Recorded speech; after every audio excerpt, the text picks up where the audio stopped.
ഒരിടത്ത് 2 പൂച്ചക്കുട്ടികളുണ്ടായിരുന്നു. അവർ നല്ല സുഹൃത്തുക്കളായിരുന്നു. അങ്ങനെ ഒരു ദിവസം അവർ നടന്നു പോകുമ്പോൾ അതാ ഒരു ഐസ്ക്രീം കട. കിട്ടുപൂച്ച പറഞ്ഞു, വരൂ നമുക്ക് ഐസ്ക്രീം കഴിക്കാം. അപ്പുപൂച്ച പറഞ്ഞു, അയ്യോ വേണ്ട, നമുക്കിപ്പോഴല്ലേ പനി മാറിയത്, വീണ്ടും പനി പിടിക്കും. കിട്ടു അതൊന്നും കേട്ടില്ല. അവൻ പറഞ്ഞു, ഇനി എനിക്ക് പനിയൊന്നും വരില്ല, എനിക്ക് വേണം. അവൻ അപ്പു പറയണത് കേൾക്കാതെ ഐസ്ക്രീം വാങ്ങിക്കഴിച്ചു. എന്നാൽ അപ്പു കഴിച്ചതുമില്ല. പിറ്റേ ദിവസം അപ്പു കളിക്കാൻ പോയപ്പോൾ കിട്ടുവിനെ കാണുന്നില്ല. ഇവൻ എവിടെ പോയി, എന്താ വരാത്തെ?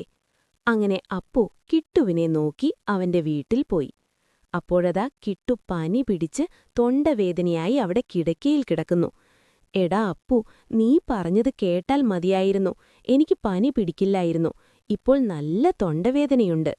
അപ്പോൾ അപ്പു പറഞ്ഞു, സാരമില്ല കിട്ടു, ഇനി നീ നന്നായി ശ്രദ്ധിച്ചാൽ മതി. ഇതിൽ നിന്ന് നിങ്ങൾക്ക് എന്താണ് മനസ്സിലായത് കൂട്ടുകാരെ? തണുത്തതെപ്പോഴും കഴിക്കുന്നത് നല്ലതല്ല. ശ്രദ്ധിച്ചില്ലേൽ നമുക്ക് തന്നെ പണി കിട്ടും.